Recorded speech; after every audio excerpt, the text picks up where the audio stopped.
sa lahat. I can only speak for myself and I deny that allegation, no? Wala po tayong na-encounter, nakausap concerning allocations related to this impeachment process. So itong ganitong mga balita ay paninira at siguro isa ditong threat para gamitin later on doon sa mga boboto for the impeachment. So inaasahan na natin yung itong black propaganda. Mga kapatid, alas 5:30 na. Ito na mga bumabanderang balita. Paghahanda ng impeachment court, paglilitis ng Senado kay VP Sara, posibleng magsimula sa May 13 kapag na-impeach siya ng Kamara sa May 11. Pondo o boto, House Justice Committee Chair Jervil Ruiz-Tro. Pinabulaanan ng payag ni Congressman Pulong Duterte na matatanggalan ng budget ang mga hindi bobotong ma-impeach si VP Sara. Dismayado ang Pangulo. PBBM nakipagpulong sa mga ambassador ng France at Czech Republic pero wala ring nakuhang bagong impormasyon tungkol kay Zaldico.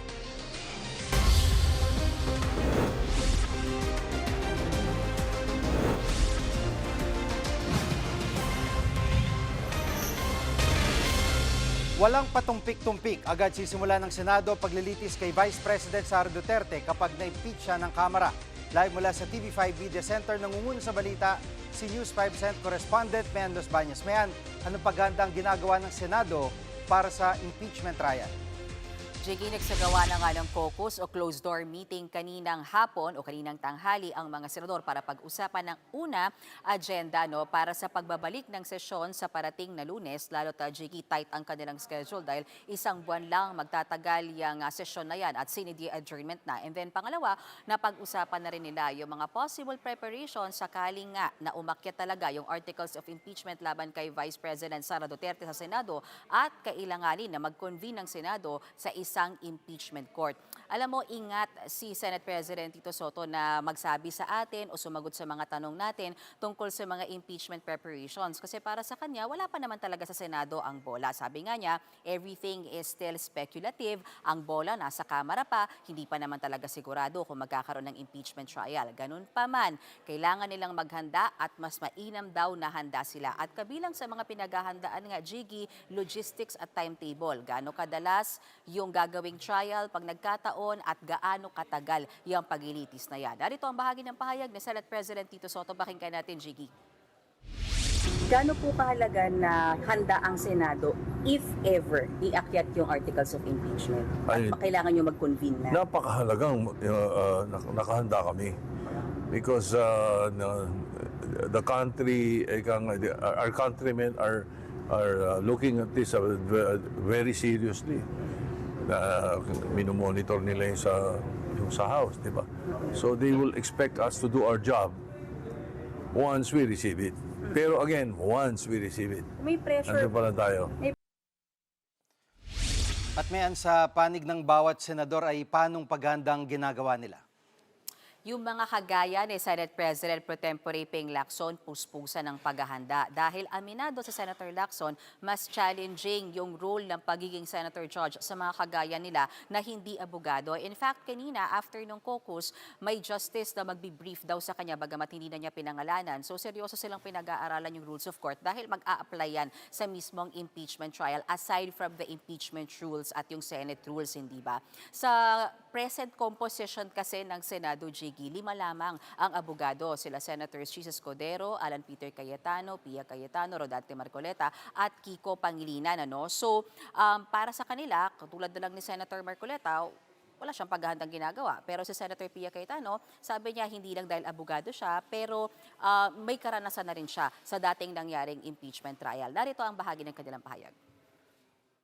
Siyempre, may disadvantage. Iba yung lawyers, may experience sila sa litigation, may experience sa court proceedings. Ako, parang si Esperel, merong crash course sa rules of court.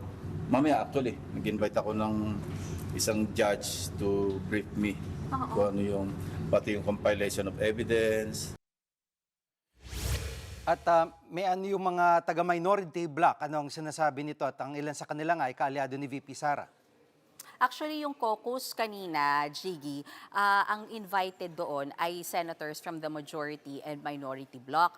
Pero ang dumalo lang from minority ay si Senator Robin Padilla. Pero nakita natin kanina sa Senado si Senator Rodante Marcoleta. Pero hindi siya dumalo doon sa caucus. At nung tanongin siya anong paghahanda niya, sabi niya, wala siyang paghahanda na ginagawa para sa posibleng impeachment trial. Habang si Senator Pia Cayetano, yung sa kanya ay kumpiyansa naman siya kahit papano, may baon siya, may stock knowledge siya dahil abogado nga siya. Narito ang bahagi ng kanilang pahayag.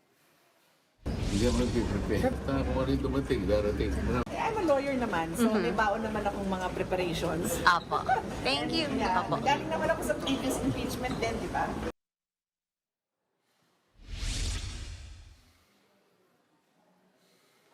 At may ano yung posibilidad na mag-convene o kailan mag-convene itong impeachment court sa harap ng bago ruling ng Supreme Court ay kailan ba ito nakikita ng mga mambabatas? Sa harap ng bagong ruling ng Supreme Court, Jiggy, para kay Senate President Soto, ang ibig sabihin pa rin ng forthwith ay agad-agad. So again, itong sasabihin kong timeline ay speculative, just to be clear, hindi sa pinangungunahan natin, pero yung sa nabanggit kasi na schedule from the House of Representatives, yung possible na voting nila sa plenary ay May 11. If that happens, Jiggy, at kung sakasakaling sa botohan na yan ay ma-impeach talaga si VP Sara, sabi ni Senate President Soto, they're expecting the day after that, so that's May 12, tama ba? Oo, May 12 ay itatransmit sa Senate yung articles of impeachment and day after that, which is May 13, agad nang magko-convene ang impeachment court and from then on, tsaka pa lamang natin malalaman kasi uupuan ulit nila ng mga senador. Ano na talaga yung mismong schedule, kung ito ba ay Monday to Thursday, gaya nung nangyari sa impeachment trial ni dating Chief Justice Corona na 2 p.m. onwards, o ito ba ay MWF, at kung ito ba ay magsisimula na mismo sa Mayo o sa June at July kung kailan walang sesyon. So yung mga bagay na yan, babalikan kita, Jiggy. Yan muna ang latest. Balik sa'yo, Jiggy. Yan ang ulat ni Men Los Baños live mula sa TV5 Media Center. Ibinunyag ni Congressman Paulo Duterte ang anyay pananakot sa mga kongresista para mapa-impeach ang kanyang kapatid na si VP Sara. At ang ginagamit daw na panakot ay ang budget. Live mula sa Batasang Pambansa, nangunguna sa balita si News 5 House Correspondent Marian Enriquez. Marian, gaano katotoo itong paratang ni Congressman Duterte?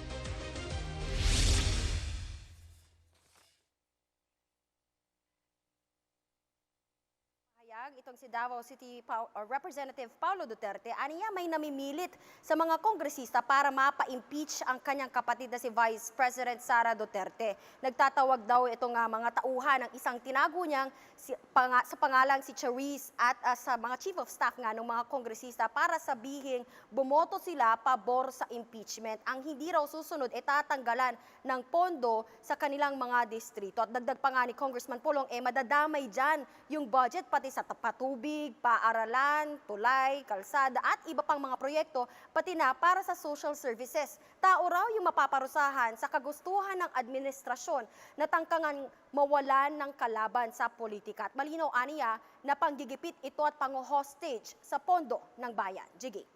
Marian, sino ba yung tinutukoy na Charisse ni Congressman Pulong at anong tugon dito ng mga kongresista? Jiggy, hindi pa nga makumpirma kung sino yung Charisse na tinutukoy ni Congressman Pulong sa ngayon, pero tingin ni House Deputy Speaker at Bacolod Representative Albi Benitez, si presidential son at House Majority Leader Sandro Marcos yung pinatatamaan. Patungkol naman doon sa umano'y panggigipit sa mga kongresista, mariin po yung itinanggi ni Benitez at ilan pang miyembro ng House Justice Committee. Pakinggan po natin itong kanilang mga pahayag. I think it speaks for itself, di ba? Kapatid niya yun. Paano mag-allocate? Nasagaan na. The only way na pwedeng palitan yan is through Congress ulit. Di ba? So paano nila sasabihin na dinagdagan o binawasan? I can only speak for myself and I deny that allegation, no? Wala po tayo na-encounter, nakausap concerning allocations related to this impeachment process. Anticipated yan na they will be commenting a lot of negative things against this impeachment process. At Marian, may bagong payag ba ang kampo ni VP Sara sa naging botohan sa impeachment hearing kahapon? Jiggy, sinagot nga ng mga abogado ni VP Sara yung reklamong grave threats at inciting to sedition na inihain ng NBI laban nga sa bise. Kaugnay nga po yan sa pagbabanta umano ng bise sa buhay ni na Pangulong Bongbong Marcos, First Lady Liza Araneta Marcos at dating House Speaker Martin Romualdez. Ayon kay Attorney Paul Lawrence Lim, lumabas sa impeachment hearing kahapon yung kakulangan ng basehan sa reklamo. Curated at spliced daw yung mga ebidensyang ipinakita at guesswork o hula-hula lang yung nilabas na resulta ng investigasyon. Tinabla naman yan ni House Justice Committee Chairperson Jervil Luistro. Pakinggan po natin itong kanyang pahayag. Problem is they're pronouncing this only to media, and we cannot appreciate those pronouncements if not made during the forum before the Justice Committee. The video speaks for itself, no? Sana lang nag-participate sila sa Justice Committee para they were able to present their evidence. Jiggy, kasalukuyan nga kinoconsolidate ngayon yung dalawang reklamong impeachment ng Sabaya et al. And Cabrera complaints at sa May 4, muling magpupulong yung House Justice Committee para aprubahan yung committee report kasama nga po itong bubuing articles of impeachment. Ita-transmit ito sa plenaryo at bibigyan ng kopya yung lahat po ng mga kongresista, pati yung complainants at yung respondent na si VP Sara. Yan muna ang latest. Dito sa Kamara, balik sa'yo, Jiggy. Yan ang ulat ni Marin Enriquez live mula sa Batasang Pambansa. Susunod, Pangulong Marcos bigo makakuha ng dagdag na impormasyon mula sa mga kinatawan ng France at Czech Republic tungkol kay Zaldico. Mataas presyo sa petrolyo nakaamba pagpasok ng Mayo. Diyan lang kayo mga kapatid, dapat una sa lahat.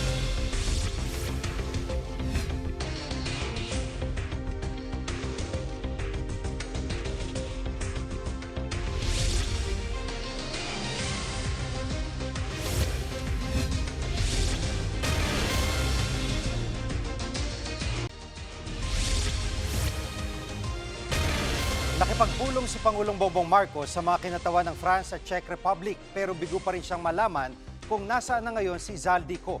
Live mula sa TV5 Media Center, nangunguna sa balita si News 5 Palace Correspondent Maricela Lili. Maricela, anong impormasyon na nakuha ng Pangulo mula sa mga pulong na ito? Jiggy, bigo pa nga rin si Pangulong Bongbong Marcos na makakuha ng mas marami pang impormasyon tungkol nga dito kay Zaldico. Bagamat nagkaroon na siya ng pulong kasama ang Ambassador ng France at ang Chargé d'Affaires ng Czech Republic sa Malacanang kahapon.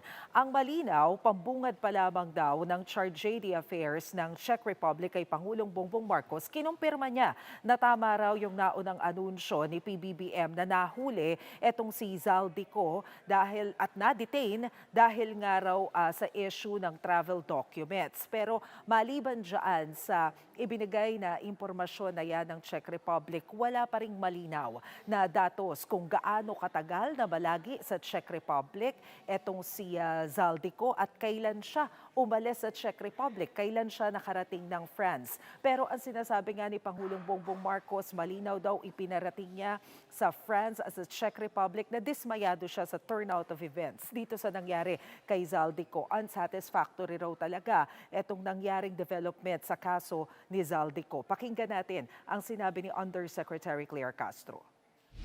Sa Czech Republic at saka sa bansang France.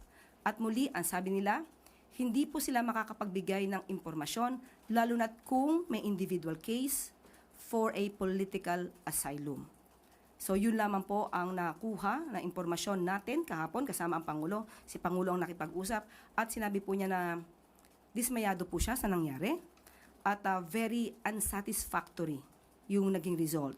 Dahil habang patuloy na nakikipag-ugnayan, Mr. President, you are correct in your information that Zaldico was detained by Czech authorities due to invalid travel documents. Walang pasubali, walang pagkakamali sa naging pahayag ng Pangulo para sa taong bayan.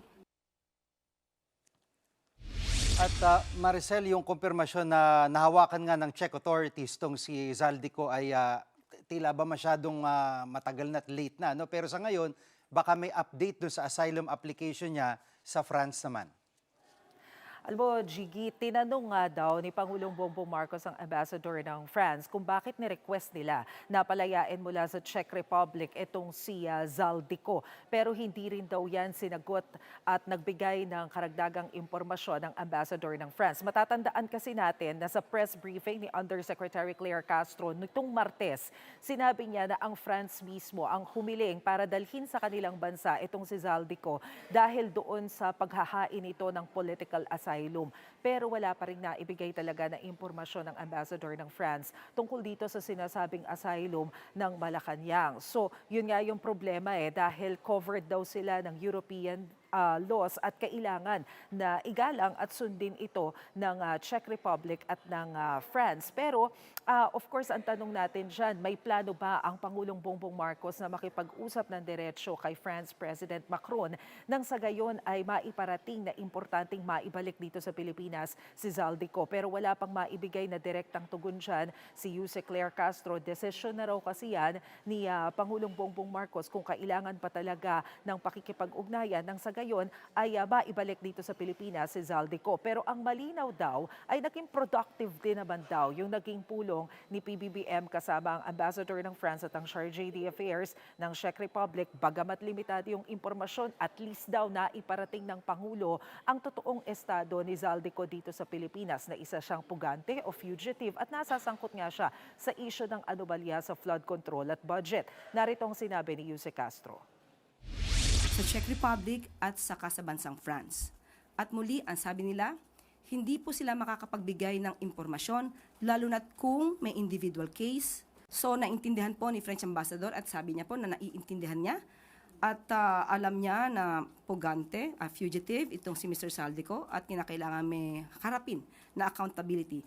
But as far as she is concerned, sinabi po niya na wala siyang maibibigay na impormasyon hanggat hindi siya authorized to say something about that. At kanina nga, Jiggy, tinanong din natin si Yuse Castro kung ano talaga yung commitment na naibigay ng France at ng Czech Republic kay Pangulong Marcos bilang resulta ng pakikipagpulong sa Malacanang kahapon. Ang sabi ni Yuse Castro dyan, ang commitment nila patuloy na bilateral relations at cooperation sa pagitan ng kanilang mga bansa. Pero maliban dyan, kailangan pa rin daw igalang at sundin kung ano yung nakasaad sa European laws. Jiggy. At yun nga, no, kung sa ngayon ay parang tila ba protektado na si Zaldico dahil sa kanyang asylum application sa France, yung mga Pilipino nabitin dito sa pagpapahuli sa kanya. So may sagot ba dito ang Malacanang, Maricel? Alam mo, Jiggy, ang sinasabi ng Malacanang, yung mga detalye naman daw na pwede nilang ibahagi sa publiko, ibinabahagi naman daw nila. Yun nga lang kasi, iba kasi yung kaso nitong kay Zaldico dahil medyo limitado yung naibibigay na impormasyon. Hindi lamang sa publiko, kundi maging doon sa mga opisyal natin ng gobyerno. Nakita na rin naman daw kahit si Justice Secretary Vida nagpunta ng personal doon sa Czech Republic pero very limited pa rin yung information na kanyang nakuha. Meeting kahapon ni PBBM kasama yung dalawang kinatawan ng Czech at ng France pero very limited pa rin yung kanilang mga impormasyon na nakukuha. Pero ang sabi naman ni Yuse Castro, once na nakakuha sila ng mga datos at information na pwede naman nilang isa publiko, gagawin din naman daw nila yon. Yan muna ang latest. Balik sa iyo, Jiggy. Yan ang ulat ni Maricel Lili live mula sa TV5 Media Center. 2 beses sumadsad sa pinakamababang halaga ng piso ngayong linggo. Ano bang epekto nito sa presyo ng mga bilihin at petrolyo? Live mula sa Mandaluyong, nangunguna sa balita si News 5 Transportation Correspondent Gerard de la Peña. Gerard, magkano na ang palitan ng piso kontra dolyar ngayong araw? Nako, Jiggy, lampas 61 pesos na ang halaga ng piso laban sa dolyar ngayong linggong ito. At kung matatandaan natin, Lunes at saka Martes, dalawang all-time lows ang tinamaan ng piso kontra dolyar. So ngayong araw na ito ay nagsara ito sa 61 pesos and 48 and a half centavos. At ngayong araw din na ito, hindi lang siguro napansin ng marami, ito ay tumama sa 61 pesos and 75 centavos. Ito na yung pinakamahinang naabot ng piso so far sa kasaysayan. Siguro isipin ng madami, jackpot yung mga kumikita ng dolyar, lalo na yung mga pamilya ng mga OFW. Pero ayon sa mga nakausap nating OFW ay hindi naman daw ganoon na nangyayari. Pakinggan natin ang pahayag na nakausap natin. kahit naman lumaki yung dollar, tumaas din naman yung mga bilihin natin eh. Kaya wala rin, parang ganun pa rin. Jiggy, dahil sa krisis ay inaasahan ng Bangko Sentral ng Pilipinas na lalong bibilis ang pagtaas ng presyo ng mga bilihin. So para ngayong Abril ay inaasahan ng BSP na pumalo ang inflation rate sa 5.6 hanggang 6.4%. Well, gaano ba kataas yan? Ito ang pinakamataas simula noong 2023. At yan ay malayong-malayo doon sa 1.4% na naitala noong nakaraang taon at sa 4.1% nitong Marso. Jiggy. At Gerard, may sinasabi ang mga eksperto na pwedeng gawin ng ating gobyerno para maibsan ang epekto nitong pagbaba ng piso. Jiggy, ang sinasabi ng mga analista, parang ang magagawa ng Bangko Sentral dito sa nangyayaring ito ay itaas ang ating interest rates. Dahil kapag tinaas ang interest rates, babagal yung demand, so hindi rin magiging ganong kabilis yung pagtaas ng presyo ng bilihin. At pag itataas natin yung interest rates natin, magiging competitive tayo sa investment, sa field of investment sa buong mundo. Dahil kung patuloy sa pagtataas naman ng US at tayo hindi nagtaas, parang yung mga investors doon lahat magpupuntahan. At pag dito sa atin wala nagpunta, lalong babagsak ang halaga ng ating pera. So ngayon, sinasabi naman ng mga ekonomista, kahit magtaas naman ng interest rates ang BSP, hindi instant na bababa ang presyo ng mga bilihin. Pakinggan natin ang pahayag ng isang ekonomista. For as long as you have that blockade of the Strait of Hormuz and US President Trump appears to be not willing to lift the blockade anytime soon, and therefore that is also exerting upward pressure on global oil prices and also depreciation pressure on several emerging market currencies, including the peso. At Gerard, ano bang asahan natin? Posible ba magkaroon ulit ng oil price hike? Nako, Jiggy, mukhang tuloy na. Sa ngayon, base sa 3 trading days, sabi ng mga sources natin sa industriya ay pwedeng umakyat ng 1 peso and 50 centavos hanggang 2 piso ang kada litro ng diesel at 2 pesos and 50 centavos naman hanggang 3 pesos ang kada litro ng gasolina. Yan muna ang latest. Balik sa'yo, Jiggy. Yan ang ulat ni Gerard de la Peña live mula sa Mandaluyong. Susunod, kontratistang si Curly Discaya pansamantalang pinalaya ng Senado para magpa-opera. At sa dokumentado, kilalanin ang mga hamon at sakripisyo sa buhay ng mga Estero Ranger. Huwag kayo bibitiw, dapat una sa lahat.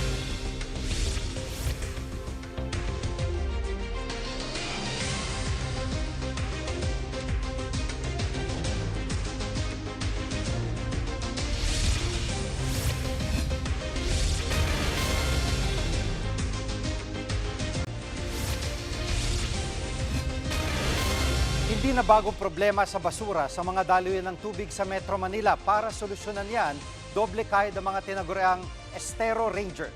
Ang kwento dokumentado ni Nikki De Guzman.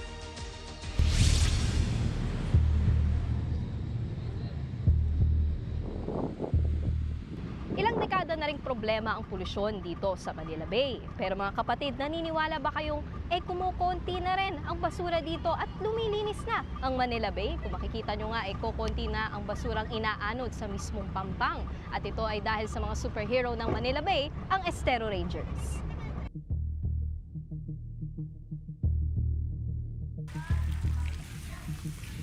Isa sa mga Estero Ranger na ito ay si Nanay Helen, 64 years old. Higit 5 taon na niyang ginagawa ang trabaho ito. Hindi ko to pinili. Parang nagustuhan ko lang siya. Ginawa ko sa araw-araw para na rin siyang sa katawan ko, bitamina ng katawan ko. Hanahanap kong galaw. Araw-araw, bababa, mag-check muna kung saan ang maruming area. Tapos pag kaya naman na mag-isa. Pag hindi. Actually, kami, point to point kami. May naiwan akong kasama doon sa isa para sabay kami synchronize kami. Hindi dalawa kami sa isa. Maliit lang naman ang Sa araw-araw, ma'am, ilang oras po kayo naglilinis? May schedule po ba yan? Araw-araw talaga siya. Konti, marami yan siya araw-araw. Mga ilang oras po kayong naglilinis? Depende kung bulto siya. Kung nakakapagsako ko ng 54 hours yan. Parte ng trabaho ng mga estero ranger na gaya ni Nanay Helen ang paglilinis ng mga daluyan ng tubig na konektado sa Manila Bay. So nandito nga po tayo sa Tripa de Galina kung saan yung estero po, yung tubig na dumadaloy dito, yun din yung tubig na back and forth papuntang Manila Bay. So kung madumi yung tubig na dumadaloy dito, madumi rin yung tubig na mapupunta sa Manila Bay.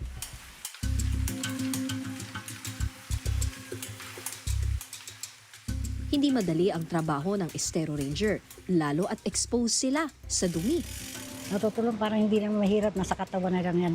Ang mahirap lang yung magkaroon ka ng kaaway. Kasi talagang harap-harapin, saan muntik ka ng tamaan. May batuhan pong nangyayari? Yung basura, pina-fly saucer. Ay, marami po yan dito. Tapos pag sinabihan mo, bakit? Trabaho nyo yan, ganyan. Siyempre, nakikita nyo rin po yung mga taong dito nakatira at sila rin po yung nagtatapon ng basura. Nakakausap nyo po ba yung mga tao na, ano ba yan? Kita nyo namang naglilinis kami, lalo kayong nagtatapon. Mari, patay mo siya. Ay, sorry po, hindi namin nakita may tao. Ay, may tao sa wala, bawal magtapon. Hindi ano yan. Hindi may nakakakita o wala. Alam nyong mali. Alam mo, nililinis dito. Kung kayo po ang tatanungin, no? Saan po ba mas nagkukulang? Sa tao, sa awareness ng tao, o sa sistema din? Ng gobyerno, ganun, LGU? Marami na. Actually, sa sobrang dami, sumobra na yata. Hindi na alam kung saan ilagay. Kung paano na nila i-absorb. Diba, parang baliwala na lang, sa totoo lang. Problema ng basura, pagtuturo, mga awareness, mga ano na yan, proper segregation. Parang lagi na lang ganun, ano na lang, paikot-ikot na lang, pero wala naman, parang bata ba na pinagalitan mo, pasok dito, labas doon. Parang ganun na lang. In short, hindi po effective lahat ng mga paalala na huwag kayo magtapon. Mali wala yun. Po, wala po.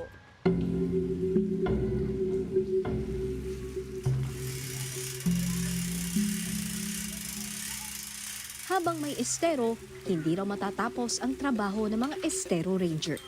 Nakikita nyo, Nay Helen, balang araw darating po yung panahon na hindi na kailangan ng naglilinis na estero ranger. Pag nawala si estero, hindi na talaga Pag kailangan. nawala na lang yung estero. Pero pag nandiyan si estero, nandiyan pa rin siyempre kailangan. Kasi ang ginagawa nila, yung dump, yan ang pinakaano nila eh. Easiest way to dump ng basura nila. Pagkalahatan talaga importante dapat meron estero ranger ng mga kalaga.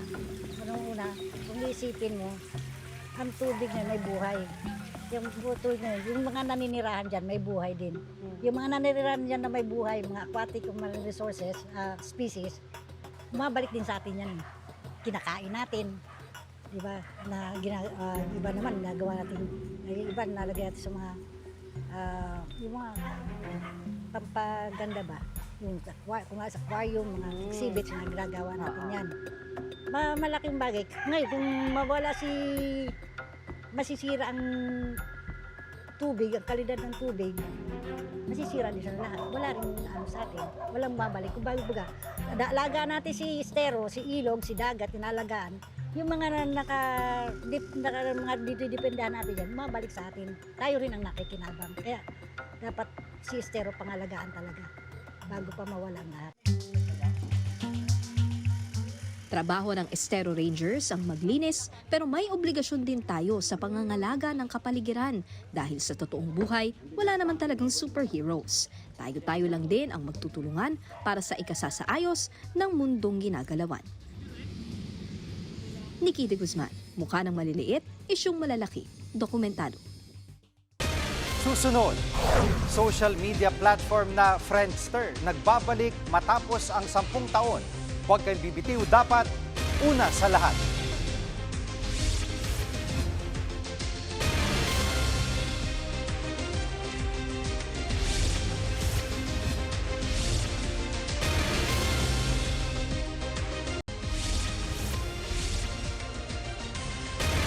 Pansamantalang pinalaya ng Senado ang kontratisang si Curly Discaya dahil kailangan niyang operahan sa balikat.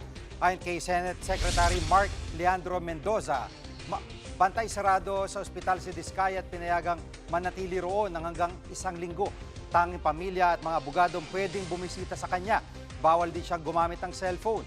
Nakakulong sa Senado si Discaya matapos ma-cite in contempt dahil sa pagsisinungaling sa pagdinig ng Blue Ribbon Committee. Sa ibang balita, nagbabalik ang OG social media platform na Friendster makalipas ang isang dekada. Simple lang ang bagong bihis nito. Walang ads, walang spam, real connections lang. Hindi ito magre-reto sa iyo ng mga hindi mo kilala. Para mag-add ng friend, kailangan lang itap ang dalawang cellphone. Sa ngayon, available pa lang ang Friendster app sa mga Apple o iOS user. Nagsara ang Friendster bilang website noong 2015. 2018 naman ito nagsara bilang isang kumpanya. Kami ang inyong mga kapatid sa Balitaan at Public Service. Dapat una sa lahat, abangan niyo po ulit kami bukas dito sa TV5, 1PH, RPTV, True TV at 105.9 True FM.